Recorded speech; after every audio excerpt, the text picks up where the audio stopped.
Muslim Brotherhood plan was introduced as evidence in the Holy Land Foundation trial in Dallas, Texas in 2007-2008, the largest terrorism financing trial in America's history, where our government handed down 108 guilty verdicts to Muslim American and Muslim American organizations, raising money in the United States, over $12 million raised and sent overseas to support Islamic terrorism and terror activity. The Islamic Society of North America became advisors to President Obama about Middle East policy. Their plan is working perfectly. They're following it to the letter.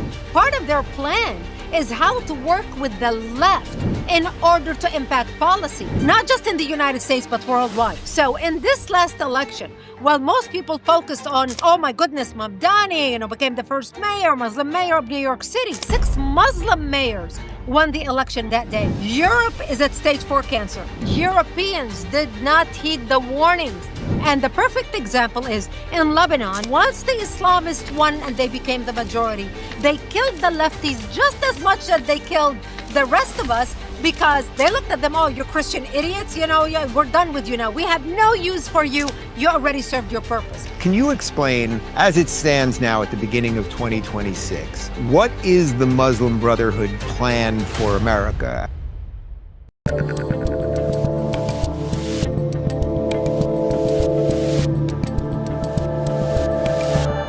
All right, I'm Dave Rubin. This is The Rubin Report, and joining me today is a New York Times best-selling author, the founder of Act for America, and most importantly, the only person to ever bring Dave Rubin to tears on camera, my old friend Brigitte Gabriel. Brigitte, how are you? So delighted to see your face again, Dave. So glad to be with you. And please don't ever play that clip again. Oh my gosh. You looked great, but I was on my way driving to San Diego, looked like a mess, Stop it. You're stunning and you know it. For those that did not see that clip, we will not put the B-roll in, so you have to click over if you want to watch it. But you gave, Brigitte, really, at the end of our first interview, it was the first time we had ever met. We were in my home studio. This is probably around 2017. The end of the show, you gave just such an unbelievably wonderful explanation of why we should care about America, why we should care about Western values. Obviously, that was connected to your life story of growing up as a Christian in Lebanon, and you've journeyed across the world. Now you live in Virginia, which seems to maybe be going the wrong way. But you, to me, when people ask me about you, which they often ask because we've done this many times, I always say it's like you are exactly the best of America. That's not a question, but that's how I'm starting this interview. Go. What do you want to talk about? Thank you so much, Dave. Thank you. It's people like you and me. I'm a firm believer, to whom is given, much is required. To whom much is given, much is required. We are so fortunate to be in this country. We are so blessed to be successful, to have the ability to be everything we can be. The sky is the limit in America. And as an immigrant to this great country, I understand the gift that America is to the rest of the world. The gift that America is to every single individual. When you come to this country, whether you arrive here naked, you have your brain, you have your ability, you have your fire, the passion within your heart, the fire in your belly to be anything you want to be, as long as you have the determination and as long as you are a law-abiding citizen. You can be anything you want to be in this country. You can go from a beggar to a multimillionaire. We have stories after story after story of people doing that exactly. This is the greatness of America. This is why everybody from all over the world want to come to America. Even those who hate America want to come here because they know what an incredible life we have. And that's why we fight so hard. That's why we dedicate our efforts to exposing the truth. Like what you do with your podcast, with my organization, founding my organization, because I wanted to make a difference, because America is worth fighting for. And you know what? After we make the money, after we have the children, after we have the family, after we drive a dependable car, we have a swimming pool in the backyard, what else do we want? We want to make a difference in this world, inspire the next generation, and preserve that which our great grandfathers in this country created for us. And I'm speaking figuratively because obviously I'm a new immigrant to America, but our founding fathers gave everything and laid their life on the line and lost everything. Most of them died broke to give us the America that we have today. The least we can do is preserve it for the next generation. And you can see how Brigitte knows how to open a show and close a show right there, because that could have been the closer right there. So, one of the things that I love about you is that your story, your personal story of growing up in Lebanon during the Civil War as a Christian, it mirrors much of what both of our friends Gad said. He grew up as a Jew in Lebanon. There's no Jews left in Lebanon. There's barely any Christians left.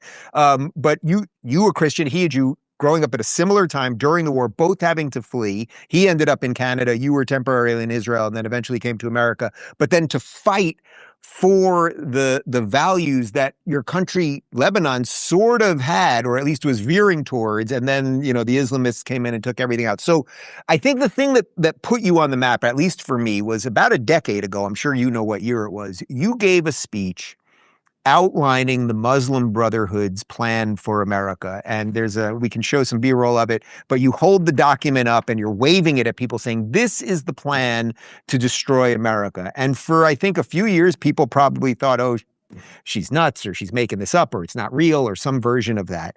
However, it has become very clear in the last year or two that not only is the Muslim Brotherhood very real, they are in many, many countries. They are sowing a lot of seeds of dissension and terror. So I guess first, when did that get on your radar, and what year was that speech? It got on my radar in 2007. I detailed the Muslim Brotherhood plan in my New York Times bestseller that came out in 2008, titled "They Must Be Stopped." So since 2008, I've been talking about this. Since 2008, 15 years ago, we're talking. I have flown all over the country, spoke at so many venues all across the country, from groups as small as 8 people to groups as big as 10, 14,000 people in some of these big mega churches. And I would talk about it, and people would shake their head, well, I don't know. And that's why I started taking it with me and showing it to people. Because, we have become a society where, I need to see it. Okay, here is the evidence. Now you can see it. And that Muslim Brotherhood plan was introduced as evidence in the Holy Land Foundation trial in Dallas, Texas in 2007, 2008, the largest terrorism financing trial in America's history, where our government handed down 108 guilty verdict to Muslim American and Muslim American organizations, raising money in the United States, over $12 million raised and sent overseas to support Islamic terrorism and terror activity.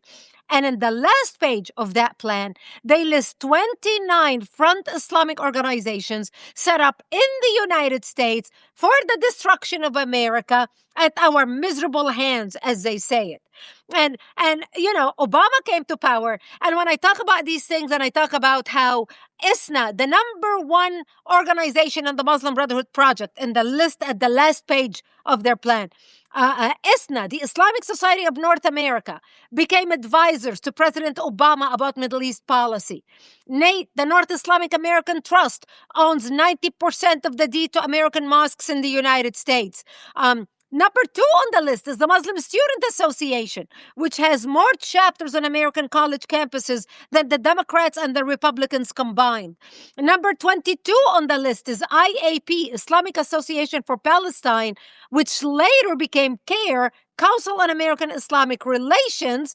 And the only reason they changed their name is because they wanted a name that sounded so peaceful, so unsuspecting to the gullible American public, so they can put themselves forward as not a Hamas front organization or a terror front organization, but as, this peaceful, wonderful Council on American Islamic Relations. So that's when I started talking about these issues, and look at where we are today. So, okay, so you raised the alarm on this stuff for years. unfortunately, there was the Holy Land Foundation trial, obviously, and that worked out, and we cut some of the funding. But largely, the Muslim Brotherhood has completely, in some sense, I don't want to say taken over countries, but they're all over the world. They're in various countries with various chapters. Just a few months ago, the Trump administration placed a few of the chapters, or listed a few of the chapters as terrorist organizations, but not all of them. What do you make of what's going on there? Well, look, I wish he did go out. We all do. Designate them now. We are empowered. You need to just do a sweeping designation. Now, I believe and trust in President Trump's brain, his intelligence, his deal making. And I believe the reason why he did not do sweeping blanket designation of the Muslim Brotherhood is because he still has to work with members of the Muslim Brotherhood in the Middle East who operate within countries. I mean, look at Qatar, look at Syria, look at the other places in the Middle East. So he needs to operate and work with these countries. Turkey, for example. I mean, look, Right. So, Qatar and Turkey right now are on the board of peace for the Palestinian territory, for Gaza. So we can see that the president is having to walk on a very thin rope, on a very tight rope, dealing with these countries. So I believe maybe that was the reason why he did not do a sweeping designation. And that's exactly why we are now working with the states on the state level. And that's exactly why we worked with Texas. We designated them in Texas. In Florida, we love your governor, Ron DeSantis. We did it in Texas. And now we just did it in Arizona. We're working in Arizona. We just introduced it. So we're going now state by state, trying to do this for the next 4 years in order to show President Trump there's a lot of support across the United States for their designation. And I am hoping that by the time President Trump finishes his administration in 3 years, he will be able to have a sweeping designation before he leaves office. Gold has officially gone mainstream. You're seeing it everywhere, and prices just keep climbing. Every day, more and more Americans are discovering the power of gold. But how do you actually take advantage of it? How do you invest in a way that's safe, simple, and built for the long run? That's where Noble Gold Investments comes in. Their specialists are trained to help advisors like you go from confused to confident, from wondering what's next to knowing exactly what to do. Whether you're looking to roll over an old 401k into a gold IRA, or you want physical coins and bars delivered right to your home, Noble Gold makes the process simple, secure, and stress-free. You'll get step-by-step guidance, transparent pricing, and U.S.-based service from a trusted team that's handled over $2.5 billion in precious metal transactions. With Noble Gold Investments, protecting and growing your wealth isn't just their job, it's their commitment. Visit DaveRubinGold.com today to claim your free wealth protection kit. That's DaveRubinGold.com. Noble Gold, helping you build a stronger future. Right. So in some sense, he's just kind of working with the devil that he has to at the That's moment, right. but hopefully he comes around. Okay, so can you explain, as it stands now at the beginning of 2026, what is the Muslim Brotherhood plan for America? I mean, we're a couple of years out of the BLM stuff, and then it morphed into the Hamas rallies. Now it seems to be morphing into this anti-ICE stuff. But, there are always Palestinian flags at these things. It's the Ilhan Omar and who's the one in Brooklyn, the awful one, who I'm talking about. AOC. Well, no, there's AOC, but the Sarsour, the usual Yeah. just Oh, clown car of characters. yes. Yeah. So what is their plan at the moment? How connected are they to the general upheaval that we see? Oh, their plan is working perfectly. They're following it to the letter. Part of their plan is how to work with the left in order to impact policy. In their plan, they detail about how they need to form groups that infiltrates the Republican Party as well as the Democratic Party, not just in the United States, but worldwide. But I'm going to focus on the United States. They instruct their followers to infiltrate both Republican Party and Democrat Party and rise within the ranks of the party so they can get in leadership positions to influence policy. We see them already doing that, both on the right and on the left. They have been doing that. But right now, we are seeing it specifically on the left because we are seeing, and this is exactly what the Muslim Brotherhood instructs, how to work with like-minded progressive organization on implementing change and advancing their cause. We're seeing this play out We've seen it play out from 2010 until 2025, when basically the ACLU became the legal arm of CARE, when the Southern Poverty Law Center worked directly with CARE and worked directly with leftist organization, putting organizations like me on the hate list per the coordination with CARE, etc., etc. So we've seen this cooperation going. As a matter of fact, in my last book titled Rise, which came out in 2018, I have a whole chapter titled The Leftist Islamist Coalition, because they have literally built a coalition together, working together. And now in 2026, we have seen this coalition come into a mature stage where their candidates are elected to power. Mamdani, perfect example, elected and supported by an advanced push forward by leftist organizations, progressive groups who lifted him up, supported him, and voted for him and got their people to vote for him. So in this last election, while most people focused on, oh my goodness, Mamdani, became the first mayor, Muslim mayor of New York City, 6 mayors won the election that day. 6 Muslim mayors won the election that day. Mamdani was one of them. 42 Muslim elected candidates won out of 76 that ran in that election. 42 won. The majority of them are supported by leftist organizations and progressive organizations who voted for them, got their groups out for them, raised money for them, and got them into position to where they are. And they are working together. And that's exactly why we saw First Order of Mamdani remove the protection of Jews, minority groups like Jews in New York. I mean, they lied through their teeth to get elected, and now we see the results. So in some sense, it seems obvious to me you can confuse the kind of generic queer for Palestine, purple-haired dingbat at Columbia. But it's you have to kind of give the devil his due here. It's sort of impressive that they can take all of these completely crazy leftist positions and then also sell it to the average Muslim who obviously isn't progressive. I mean, Islam is the least progressive religion. So they've done two things quite cleverly. But what they've done to the average Muslim seems more clever to me in a sense.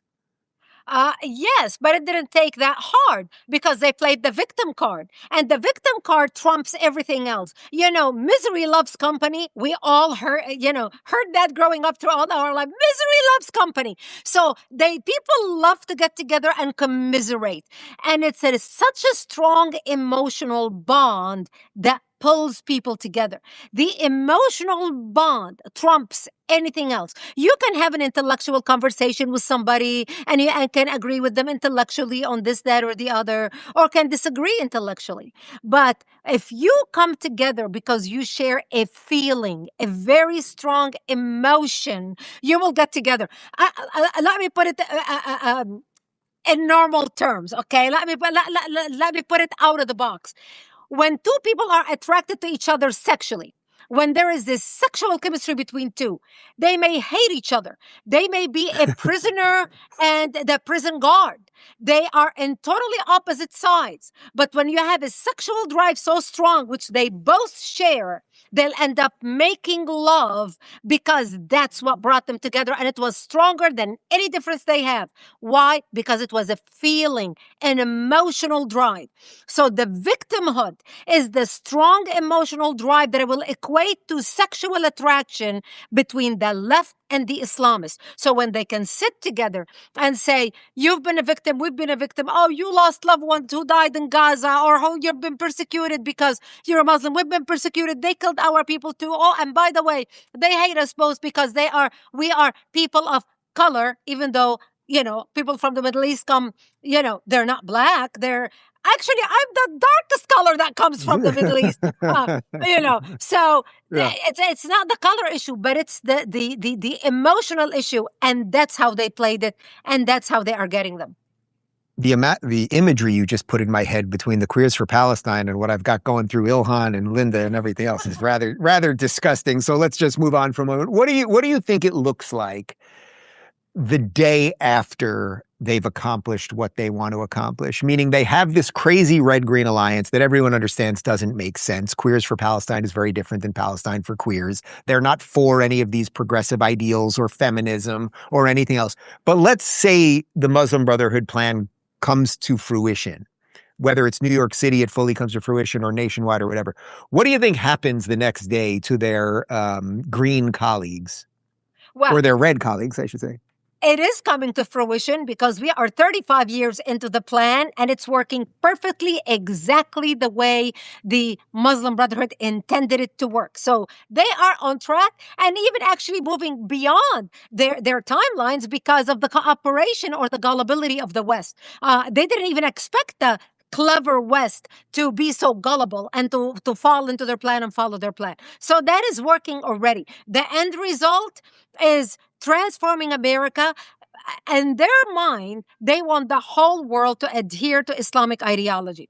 And the perfect example is in Lebanon, where I grew up, where I was born and grew up until the age of 20, the radical left in Lebanon, because remember, Lebanon is a republic exactly like the United States of America. That's what most people don't realize. When you think of the Middle East, you've got the Islamic countries either ruled by a dictator or a one-man regime or a one royal family. You understand? They're tribes with flags. That's what I call them in my book. But they are a dictatorship. People think Israel is the only democratic country in the Middle East. Lebanon is a republic, exactly like the United States. So what the left was, right? Not is, was. Yeah. Well, actually, it still is in a way because we still have to have a Maronite Christian. The Secretary of State has to be a Sunni Muslim. We divided the power so everybody can be equal and everybody can be, we're tolerant and we're equal and we're diverse and all of that. Nonsense that when it's put in the wrong hands, it can destroy a society. So the radical progressive left in Lebanon, when the Islamists started saying, oh, we're going to transform the country, we hate you all, they would say, no, they don't mean it. We need to stand with them. We're a tolerant society. We shouldn't forget that. And they actually fought for their rights to have the rights that they have.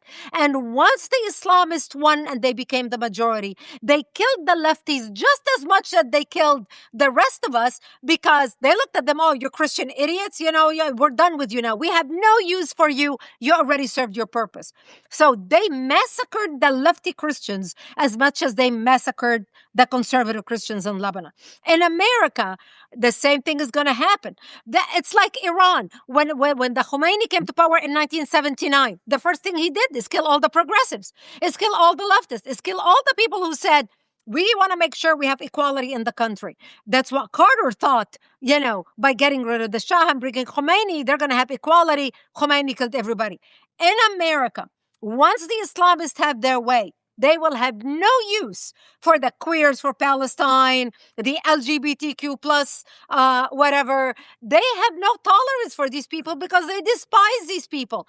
So they are going to turn against the human rights that we believe in, that we respect. I don't care what you do in your bedroom. I don't care what God you pray for. I don't care whether you're religious or atheist. I don't care if you believe in Jesus, Buddha, Muhammad, whatever temple you go to, whatever mosque, as long as you are a law-abiding citizen in the United States, you love America as much as I do, as we do. We in America love all people, but they don't see it that way. And Iran is the perfect example of what happens when Islamists become the majority. Lebanon, Gaza, Syria, Egypt. Remember when in Egypt, the winter spring, the Arab Spring, when the Muslim Brotherhood took over. Every place when the Islamists, the radical who adhere to the religion of Islam and the tenets of Islam, take over, it spells disaster to any country or any community where they take over. If fatigue, brain fog, constant sickness, or achy joints sound familiar, Strong Cell might be worth a look. Strong Cell supports mental clarity and focus, plus clean, natural energy without the jitters or that afternoon crash. The key ingredient is NADH, the energy source that powers every cell in the body. NADH levels decline with age, and with over 30 trillion cells to support, that matters. Strong Cell uses a proprietary delivery system designed to actually get nutrients into the cells where they're supposed to work. No corners cut on ingredients. ingredients or manufacturing, which is crucial when so many supplements do little more than create expensive urine. When NADH is properly paired with CoQ10 and marine collagen, as Strong Cell does, it helps support mitochondria, the engines inside your cells. So if being tired of feeling tired sounds familiar, check out strongcell.com and use promo code Rubin to get 20% off. That's strongcell.com, promo code Rubin for 20% off today. Do your own research. The science backs it up. So I should note we're taping this on Tuesday. This is going to be our Friday show, and it sounds like it could happen at any moment right now. There could be a breakout of an American strike or some version of some sort of war happening in Iran if the Islamic regime of Iran fell, which has murdered now, it sounds like, around 36,000 of their own people in a month. I mean, it's absolutely insane, of their own people. If they fell, is that the blow to radical Islam that maybe could do some irreparable damage to the Muslim Brotherhood plans because their proxies would all be kind of crumbling, which in some sense they are already? That will be a huge blow to the radical Islamists in the Middle East, not the Muslim Brotherhood plan. Let's put that aside. When the Iran regime falls, and it will fall, it's not a matter of weeks, it's a matter of days now. So when they fall and the Iranian people rise up, remember, they are burning their own mosques. They burned over, I think, almost 350 mosques. So they are rebelling against Islam itself, not just the regime. When that falls, the fall of the regime of Iran will reverberate throughout the world. In the Middle East, I believe the Iranians will sign a peace treaty with Israel. The people of Iran will sign a peace treaty with Israel. Hezbollah will be suffocated. The money tunnel that was funneling money to the Houthis in Yemen, Hezbollah. Remember, Hezbollah committed terrorist attacks on 4 continents across the globe, not just Lebanon. They were supporting Islamic Jihad. They were supporting Hamas. All that money flow is gonna stop and die, and also it will destroy them psychologically. 50% of winning the battle is psychological. That will destroy them psychologically, and then I believe Lebanon will come to the peace accord, will join the peace accord. Syria will join the peace accord, the Abraham Accord. It will transform the Middle East, but not just the Middle East. It will enable us to take our military power and divert and start focusing on protecting Taiwan, other interests in other parts of the world. Because remember, the only reason we have a base in Qatar is basically because of Iran. That's why we have a base in Qatar. Imagine the resources that will be freed after that.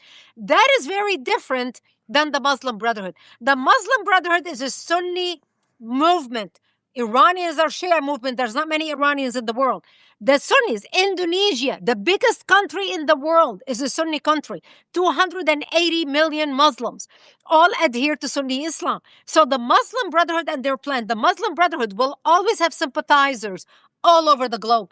And that's why we need to start going after them globally, designating them as a terrorist organization, like what some Arabic countries did, like Saudi Arabia, like big countries that designated them as a terrorist organization because they don't want them there. They don't want to have anything to do with them. They are banned in those countries.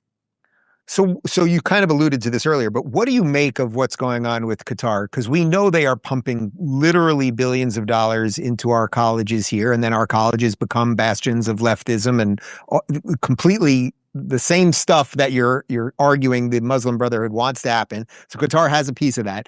The country itself is basically a slave state. I mean, they have more, in essence, foreign slaves that are trapped there building all of their infrastructure while it's just an oil-rich, as everyone says, it's kind of just a gas station in the middle of the Middle East. Yet they seem to have huge influence, and people talk about them way more now than maybe 3 years ago. What's going on there?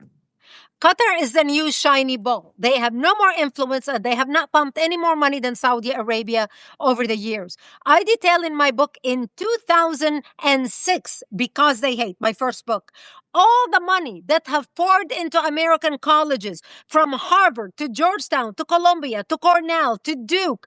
I go down the list of all the money that was funneled from Saudi Arabia, setting up Middle East Study Department and political science departments, and appointing Arab professors who who are anti-Israel, anti-America, to teach that Israel is evil, America is the great Satan, and they have done this to the tune of millions. Al-Haramain Foundation out of Saudi Arabia have sent more students paid for by the Saudis from the Middle East into America and all our universities through the 90s, 2000s, the 2010 and beyond. Qatar today is only the new shiny ball du jour that the Jewish community is starting to shine the light on, and that's only after the Hamas war. You didn't hear anything about Qatar before October 7th, 2024. So now this is the new shiny ball. Qatar is funneling money into America like Saudi Arabia has been funneling money into America, like Kuwait, like any of these other nations that have money, most notably Saudi Arabia. So yes, they are educating about, they are very pro-Islamist, they are very pro-Palestinian, and they are brainwashing the students. But this is nothing new. This has been happening for years, and we need to open our eyes and realize that yes, we can do business deals with the Middle East, any country in the Middle East, but you can never turn your back on any country in the Middle East with the exception of the State of Israel. If we go into war and we have to rely on people to turn our back to in the trenches, Israel is the only country we can trust because Israel is the only nation where we share the same values, the Judeo-Christian values, the same ethics, which were the foundation of Western civilization. Now, people may not agree with Israel, may not like Israel. Fine, that's perfect. We're just talking about America's interest. If I'm in a trench and I have to depend on one entity, one ally to defend me, I'm not turning my back on any of the Muslim countries, but I can turn my back to Israel. So I sense that overall, despite all the craziness and the amount of influence that the Muslim Brotherhood has created, that you're bullish on the future of America and you trust Trump. I'm curious, what do you think about Western Europe? Let's do it two ways, Western Europe and Canada, because I think Canada has a very specific version of this too. But to me, Western Europe, I see no way they get out of their problem with radical Islam at this point, demographically and ideologically. I agree with you, and I want to add one more thing. We have Trump now in office. I fear for America as much as I fear for Europe. Don't feel safe in America just because we have Trump. And this is if we win the midterm election. And we're not guaranteed we're going to win the midterm election. And if we lose the midterm election, it doesn't matter what Trump does. Trump is going to be paralyzed. Nothing is going to get done. Yeah. So, one, we need to make sure we win the midterm election. And two, when Trump is gone, America's walking down the same path as Europe. Unless we elect another Republican strong administration that will follow in Trump's footsteps. We need at least 8 years to turn the ship around. The Democrats had Obama for 8 years and then Biden for another 4. That's a long time to do a lot of damage for the country. We had the reprieve in Trump in 2016, but we have to make sure we have long enough Republican leadership in America.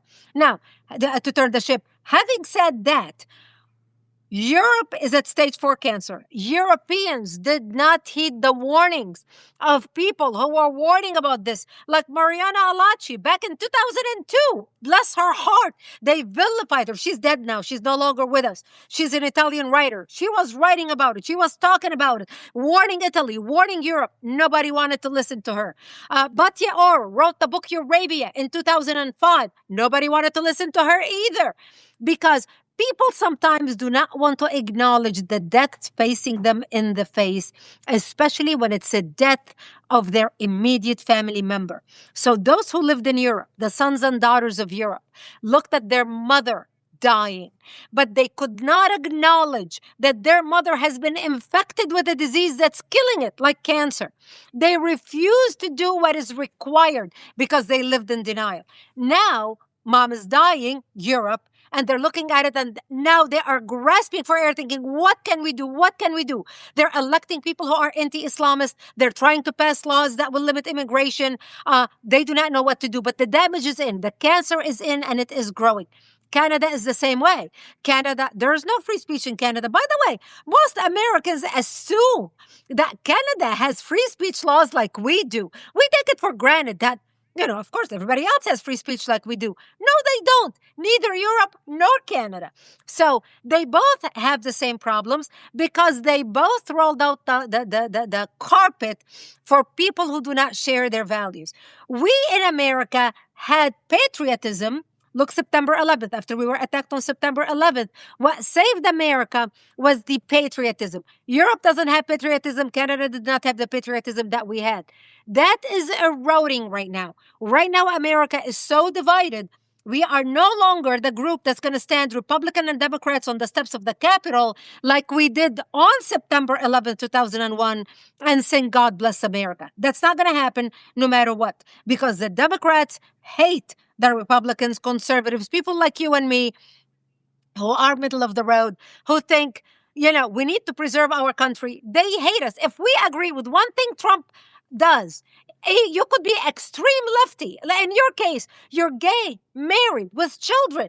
The fact that you stand for, some conservative policies, they completely discount you as the enemy. That's where we are as a country. And that's why we must come together. We must organize. I encourage people to go to actforamerica.org right now.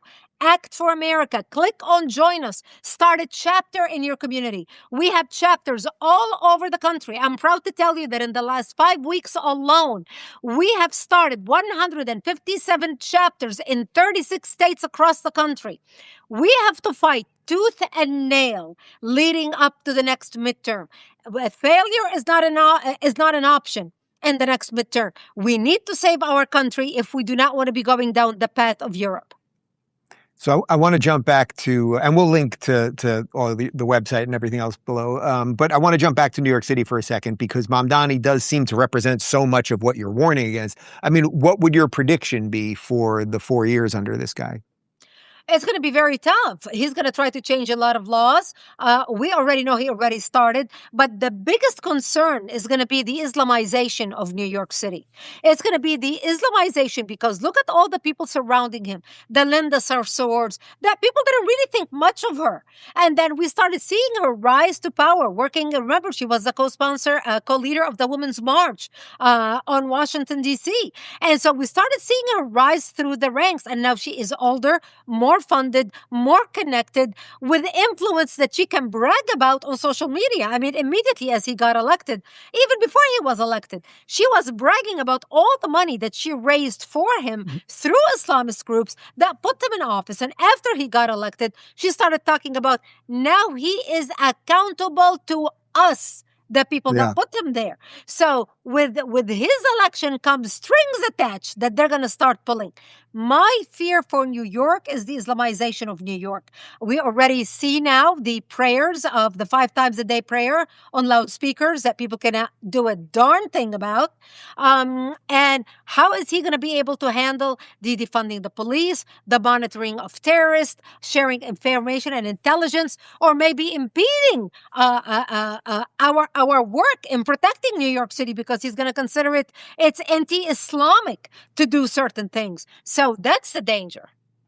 So how would you connect all of this to Minnesota? Because I think that clearly one of the things that the progressives want is they want more destruction. Their feeling is the more that they can create the chaos, the more they can get Trump to overreact. They can then say, hey, America doesn't work. Look, we have chaos and we have this authoritarian guy trying to, take away our rights. Like for them, the chaos is the perfect storm. It's basically the genesis of everything. So how connected is all of this to what's going on in Minnesota right now?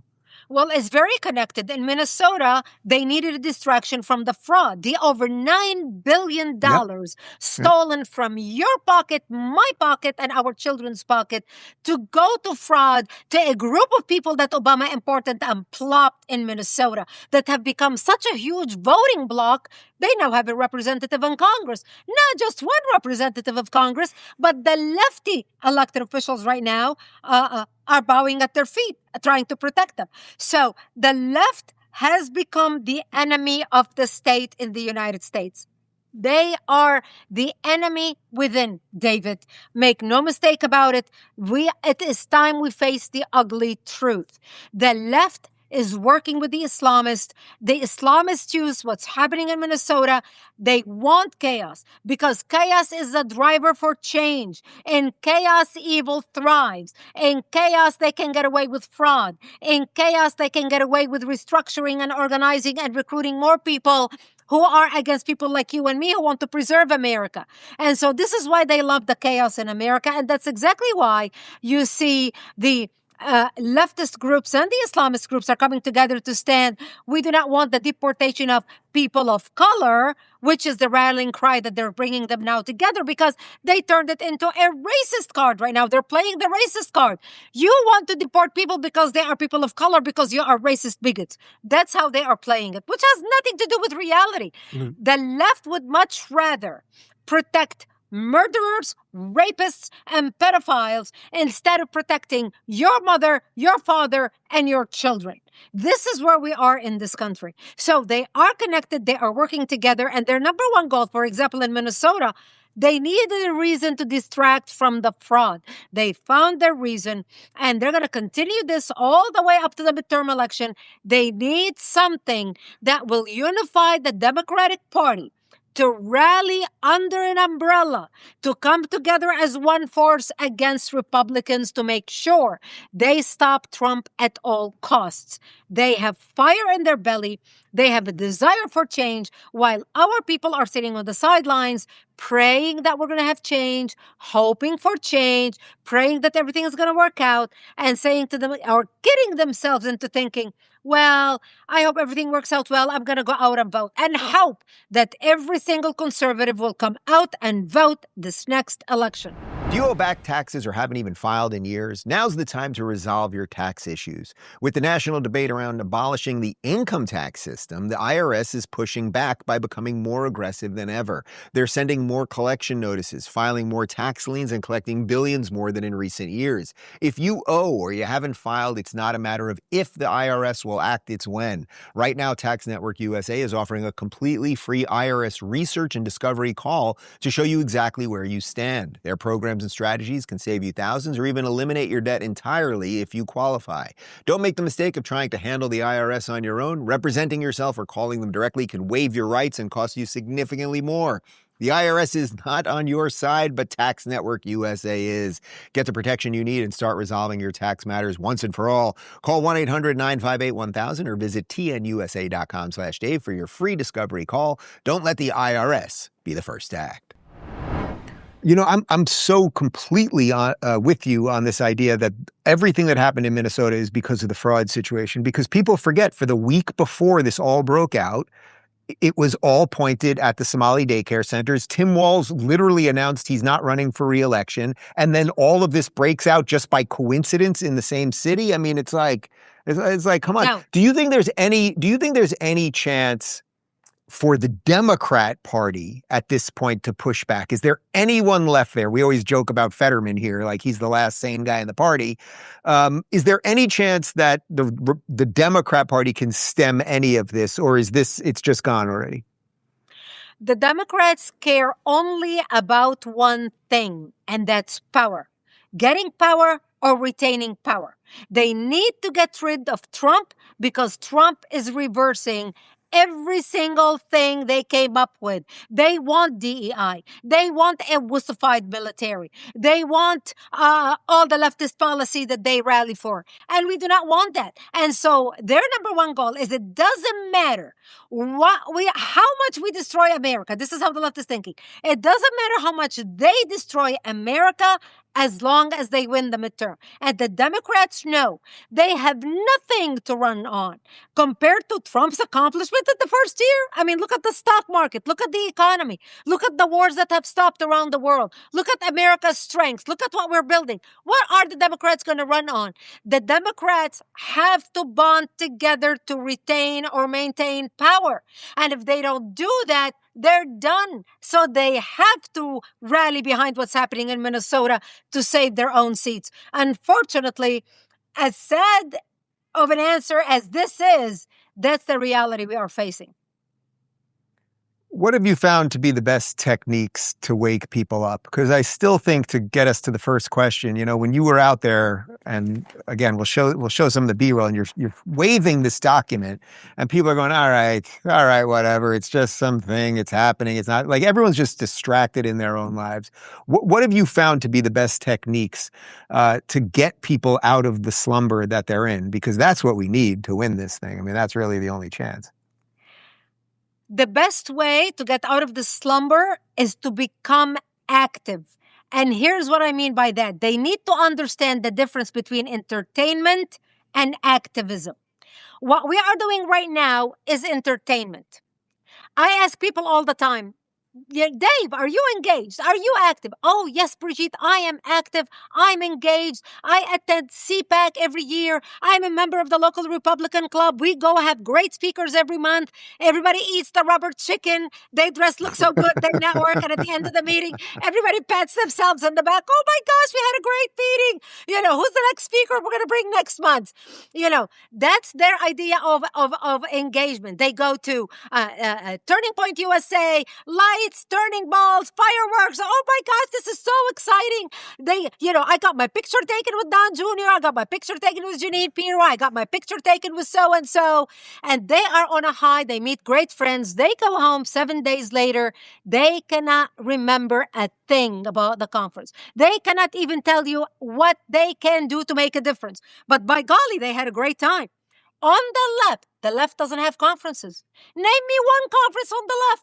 They don't have a CPAC. They don't have a Turning Point. They don't blow money on conferences, on entertainment. They take the money and they say, we're going to go into a community. We're going to have a community and neighborhood director. We're going to pay him or her $2,500 a month, enough to basically be accountable, spending money, fund money, but it's not enough as a full-time job. And their job is to organize their neighborhood, meet the neighbors, talk to the neighbors, get the neighbors active.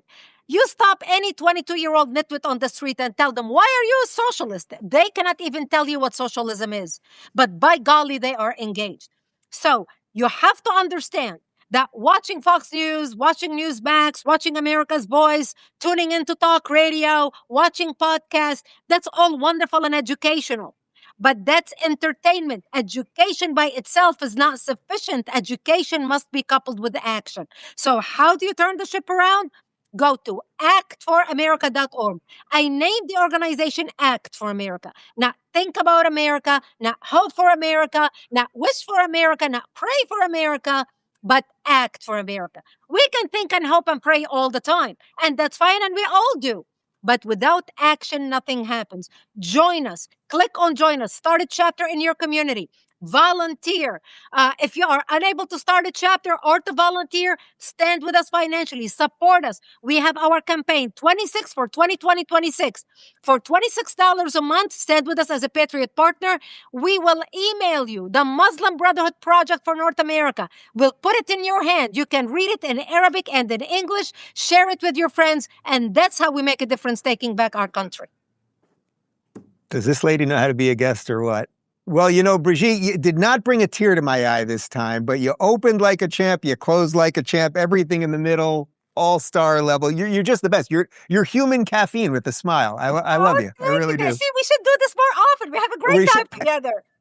Anytime. Let's do it every couple months. You are always welcome back. We will link to Act to America below. And putting aside the Muslim Brotherhood for a second, I wish you luck in Virginia. It's going to be tough for you guys, but you are always allowed to come down here to Florida. Not everybody else. You and your husband, you guys are allowed down here. Thank you. We'd love to see you. All the grandkids. We'd love to see you and David again. Okay, take care. Take care. If you're craving more honest and thoughtful conversations about politics, check out our politics playlist right here. And if you don't want to miss any future videos, make sure to subscribe and hit that notification bell.